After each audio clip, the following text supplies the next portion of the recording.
Good morning दोस्तों, welcome back to new good way. आज है दोस्तों 3 अक्टूबर 2021 और 3 अक्टूबर 2021 के जो भी डेली करंट अफेयर के क्वेश्चन बनते हैं उन्हें हम आज डिटेल से डिस्कस करेंगे। आज का 10 क्वेश्चन का वीडियो आपके लिए लेके आया हूँ। आपको वीडियो अच्छा लगे तो चैनल को सब्सक्राइब और इसका बेल आइकन है वो जरूर प्रेस करें ताकि डेली के जो मैं वीडियो अपलोड कर रहा हूँ उनका नोटिफिकेशन है वो आपको मिलता रहे। तो चलिए दोस्तों शुरुआत करते हैं क्वेश्चन नंबर 1 से। क्वेश्चन नंबर 1 है कि किस राज्य में अगले विधानसभा सत्र में सामाजिक जवाबदेही कानून पारित कराने की मांग को लेके जो राज्यव्यापी अभियान है वो चलाया जा रहा है। तो आंसर है दोस्तों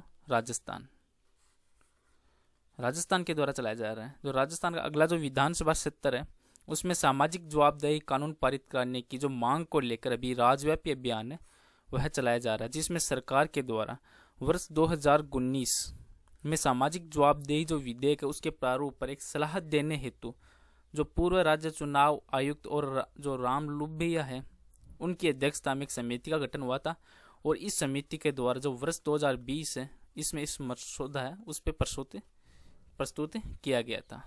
अब राजस्थान है तो राजस्थान के बारे में और पढ़ते हैं। राजस्थान की राजधानी क्या है तो वह है जयपुर और प्रेजेंट टाइम राजस्थान के मुख्यमंत्री कौन है तो वह है अशोक गहलोत है वो राजस्थान राज्य के प्रेजेंट टाइम मुख्यमंत्री हैं। और राज्यपाल कौन है तो राज्यपाल है कलराज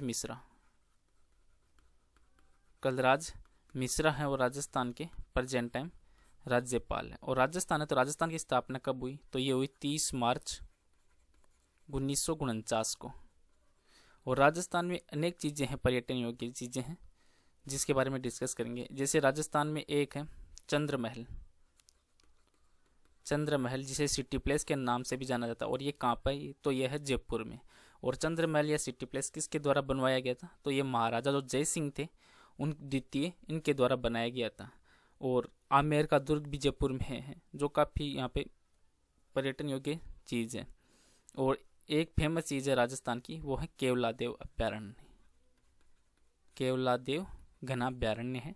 ये भी राष्ट्रीय उद्यान केवलादेव घना राष्ट्रीय उद्यान ये राजस्थान में है। और ये राजस्थान में कौन से जिले में तो ये है भरतपुर जिले में। भरतपुर में जो केवलादेव राष्ट्रीय उद्यान है। और एक भरतपुर में ही लोहागढ़ आयरन फोर्ट भी है जो भरतपुर में है। और एक फेमस चीज़ें हैं राजस्थान की जैसे मेहरानगढ़ का किला और ये कहाँ पे तो ये है जोधपुर में मेहरानगढ़ दुर्ग। और इसकी ऊंचाई कितनी है तो वह है 125 मीटर ऊंचा है और 5 किलोमीटर के जो क्षेत्रफल है उसमें ये फैला हुआ है।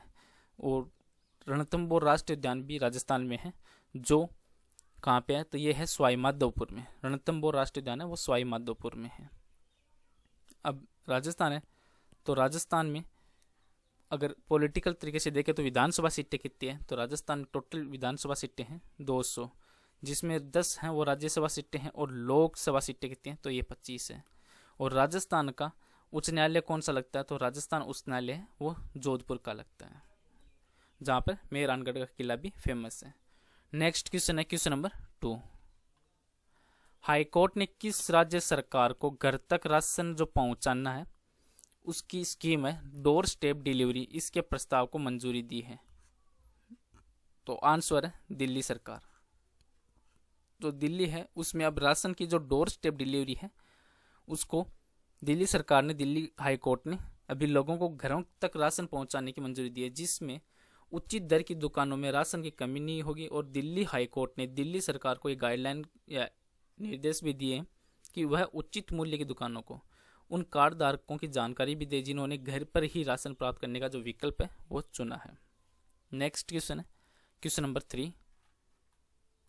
किस देश ने भारत के पर्यटकों को अपने वाहन से देश में आने पर लगे जो प्रतिबंध है उसको हटा दिया है तो आंसर है नेपाल ने।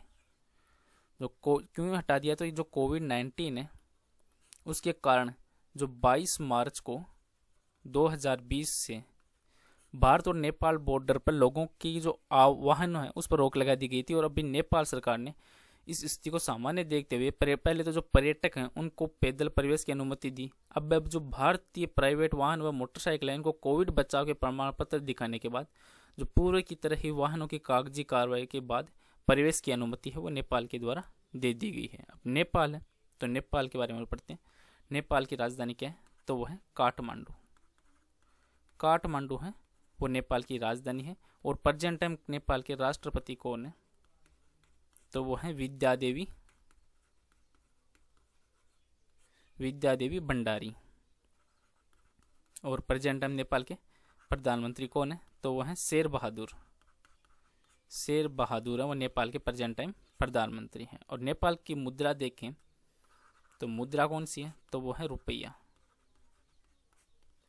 वो नेपाल की है। और नेपाल में जैसे लुम्बिनी है, महात्मा बुद्ध की जन्मस्थली है, जो उत्तर प्रदेश की उत्तर सीमा के निकट और वर्तमान नेपाल में है, जिसमें यूनेस्को तथा विश्व के जो सभी जो बौद्ध संप्रदाय हैं उनके अनुसार ये स्थान है नेपाल के जो कपिल वस्तु में है। और जनकपुर है जो नेपाल का एक प्रसिद्ध धार्मिक स्थल है, जहाँ पर सीता माता है उनका जन्म हुआ था। और नेपाल में एक है कंकनी जगह, ये कंकनी जगह है जो काठमांडू है नेपाल की राजधानी, उससे 29 किलोमीटर दूर है, जो उत्तर पश्चिम में लोगों के लिए छुट्टियां बिताने का बहुत ही अच्छी जगह है, जहां से हिमालय का खूबसूरत नज़ारा वो आपको देखने को मिलेगा। और एक नेपाल में फेमस चीज़ गोसाई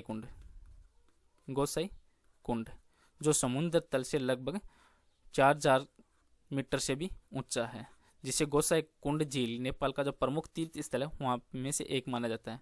और ये लगभग जो काठमांडू है वहाँ से 132 किलोमीटर दूर स्थित है। और नेपाल के अंदर ही जो भगवान पशुपतिनाथ का एक मंदिर है, काठमांडू से लगभग 5 किलोमीटर दूर स्थित है। नेक्स्ट क्वेश्चन है क्वेश्चन नंबर 4। किस देश ने तालिबान के नेतृत्व वाले अफगानिस्तान को मल्टी बिलियन डॉलर की जो लागत वाला चीन पाकिस्तान आर्थिक गलियारा है, उस गलियारे की परियोजनाओं में शामिल होने पर अभी चर्चा की है? तो आंसर है दोस्तों पाकिस्तान। जो पाकिस्तान है, पाकिस्तान में फिलहाल ही में तालिबान का जो नेतृत्व वाले अफगानिस्तान को अभी मल्टी बिलियन डॉलर की लागत वाले जो चीन पाकिस्तान आर्थिक गलियारा है CPEC, इस परियोजनाओं में शामिल होने की चर्चा की है, जिसके अंतर्गत जो चीन पाकिस्तान आर्थिक गलियारा है वो पाकिस्तान और चीन के बीच एक द्विपक्षीय परियोजना है, जिसका उद्देश्य ये रखा गया कि जो ऊर्जा, औद्योगिक और अन्य जो बुनियादी ढांचागत विकास परियोजना है उनके साथ साथ ही राजमार्ग, रेलवे और जो पाइपलाइनों का नेटवर्क, उसके साथ संपूर्ण पाकिस्तान की कनेक्टिविटी को बढ़ावा देने के तहत ये चर्चा है वो रखी गई है। अब पाकिस्तान है तो पाकिस्तान के बारे में और पढ़ते हैं। पाकिस्तान की राजधानी क्या है, तो वो है इस्लामाबाद है वो पाकिस्तान की राजधानी है। और प्रेजेंट टाइम पाकिस्तान के राष्ट्रपति कौन है, तो प्रेजेंट टाइम पाकिस्तान के राष्ट्रपति हैं आरिफ अलवी। और प्रधानमंत्री कौन है पाकिस्तान के, तो प्रेजेंट टाइम पाकिस्तान के प्रधानमंत्री इमरान खान, जो पूर्व क्रिकेटर भी हैं पाकिस्तान क्रिकेट के। और पाकिस्तान की मुद्रा क्या है, तो पाकिस्तान की मुद्रा है दोस्तों पाकिस्तानी रुपया है वो पाकिस्तान की मुद्रा है। और पाकिस्तान का जन्म है वो सन 1947 में हुआ था। जो भारत पाकिस्तान के विभाजन हुआ था भारत में, उसके फलस्वरूप ही हुआ था, जिसमें सबसे पहले था पाकिस्तान में 1930 में जो कवि थे वो शायर मोहम्मद इकबाल, इन्होंने द्विराष्ट्र सिद्धांत का जिक्र किया। और इसके बाद सन 1933 में जो कैम्ब्रिज विश्वविद्यालय के छात्र रह चुके हैं चौधरी रहमत अली, इन्होंने भी पंजाब, सिंध, कश्मीर और बलोचिस्तान के लोगों के लिए पाकिस्तान शब्द का सृजन किया, जो बाद में पाकिस्तान बना। और सन 1947 से 1970 तक पाकिस्तान है वह 2 भागों में बटा रहा, जो पूर्वी पाकिस्तान और पश्चिमी पाकिस्तान। नेक्स्ट क्वेश्चन है क्वेश्चन नंबर 5 है। अखिल भारतीय आयुर्वेद संस्थान ने कितने साल तक के बच्चों में रोग प्रतिरोध जो क्षमता है, इस रोग प्रतिरोधक क्षमता को बढ़ाने वाला एक किट विकसित किया है? तो आंसर दोस्तों 16 साल। जो अखिल भारतीय आयुर्वेद संस्थान है, इन्होंने अभी 16 साल के तक के जो बच्चों के लिए रोग प्रतिरोधक इम्यूनिटी पावर बढ़ाने के लिए एक किट विकसित किया है, जिसमें आयुष मंत्रालय के अधीन ये AIIMA ने कोरोना की जो तीसरी लहर आने की संभावना जताई, इस खतरे को देखते हुए किट है वो तैयार किया गया है, जिसमें इसका नाम है वह क्या रखा गया है, तो इस किट का नाम रखा गया है बाल रक्षा किट रखा गया है। नेक्स्ट क्वेश्चन है क्वेश्चन नंबर 6 है। पेरिस की एक अदालत ने साल 2012 में हुए चुनाव में तय राशि से दोगुना राशि खर्च करने के कारण जो पूर्व राष्ट्रपति हैं निकोलस सरकोजी, इनको कितने वर्ष की कारावास की सजा सुनाई है? तो आंसर है 1 वर्ष की। जो पेरिस की अदालत है, इन्होंने अभी 2012 में जो चुनाव हुआ था उसमें तय राशि से दोगुना राशि खर्च करने के कारण जो पूर्व राष्ट्रपति हैं निकोलस सरकोजी, इनको 1 वर्ष की कारावास की सजा सुनाई है। जो फ्रांस के पूर्व राष्ट्रपति रह चुके हैं निकोलस सरकोजी, इन्होंने 2012 का जो इलेक्शन हुआ था उसमें री इलेक्शन लड़ने के लिए असफल प्रयास के लिए एक गैर कानूनी फंडिंग का दोषी इसमें पाया गया है, जिसके तहत सरकोजी वो साल 2007 से 2012 तक फ्रांस के राष्ट्रपति रह चुके हैं, जिनको अभी 1 वर्ष की कारावास की सजा है वो सुनाई गई है। नेक्स्ट क्वेश्चन है क्वेश्चन नंबर 7। भारत में किस संस्थान ने कॉर्निया प्रत्यारोपण का पहला जो विकल्प है वो विकसित किया है? तो आंसर है दोस्तों IIT हैदराबाद ने। जो भारतीय प्रौद्योगिकी संस्थान है IIT हैदराबाद, उसके शोधकर्ताओं ने हाल में जो कॉर्निया प्रत्यारोपण है उसका एक पहला विकल्प वो विकसित किया है, जिसमें शोध दल ने एक नई विधि का उपयोग करके एक मानव और गोजातीय स्रोतों से निकाले गए जो कॉर्निया उससे हाइड्रोजेल विकसित किया है। नेक्स्ट क्वेश्चन है क्वेश्चन नंबर 8। किस प्रौद्योगिकी कंपनी ने भारत में क्रिएटर एजुकेशन प्रोग्राम लॉन्च किया है? तो आंसर है दोस्तों फेसबुक ने ये प्रोग्राम लॉन्च किया है। जो सबसे अपना बड़ा है, भारत में अपना सबसे बड़ा जो क्रिएटर एजुकेशन प्रोग्राम है उसको लॉन्च किया है, जिसमें बॉर्न ऑन इंस्टाग्राम नामक एक कार्यक्रम है, ई लर्निंग पाठ्यक्रम भी इसमें शामिल है, जिसका उद्देश्य रखा गया जो रचनाकार हैं उनको प्रोत्साहित करना, शिक्षित करना और सक्षम बनाना। और ये प्रोग्राम है मूल रूप से 2019 में लॉन्च किया गया था और ये कंटेंट वो क्रिएटर्स पर फोकस करता है। जो अलग अलग जो प्लेटफॉर्म है उस पर सबसे ज़्यादा यूजर्स और जो व्यूअर्स हैं उनको कॉमर्स को एक ड्राइव करता है। नेक्स्ट क्वेश्चन है क्वेश्चन नंबर 9। भारतीय रिजर्व बैंक RBI से संबंधित है PCA फ्रेमवर्क P का क्या अर्थ है? तो आंसर है प्रमोट है इसका अर्थ है। जो भारतीय रिजर्व बैंक का RBI में अब ये है क्या PCA? तो ये भारतीय रिजर्व बैंक के द्वारा तैयार की गई कमजोर बैंकों की निगरानी सूची को संदर्भित करता है, जिसमें RBI व ऐसे बैंकों पर उधार देने पर प्रतिबंध है, जैसे कई प्रकार के प्रतिबंध लगाए गए हैं। जो भारतीय रिजर्व बैंक है इन्होंने इंडियन ओवरसीज बैंक को हाल ही में जो प्रमोट करेक्ट एक्शन है PCA उससे हटा दिया है और इस बैंक को 2015 में जो PCA ढांचा है उसके तहत रखा गया था इंडियन ओवरसीज बैंक को। चलो आज का नेक्स्ट और लास्ट क्वेश्चन है क्वेश्चन नंबर 10। मार्च 2020 तक भारत के सकल घरेलू उत्पाद का जो विदेशी ऋण है वो अनुपात कितना है? तो आंसर है 21.1%।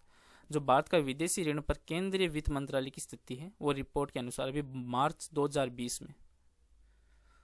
2020 के तहत अंत में भारत का जो विदेशी ऋण है GDP अनुपात वो 20.6% था, जिसे मामूली रूप से बढ़ाकर 21.1% हो गया है। जो मार्च अंत 2021 तक जो भारत का विदेशी ऋण सालाना आधार पर है वह 2.1% से बढ़कर अब 570 अरब डॉलर हो गया है। इसी अवधि के दौरान ही विदेशी ऋण अनुपात वह लगभग अनुपात 85.6 से बढ़कर अब 101.2% हो गया है।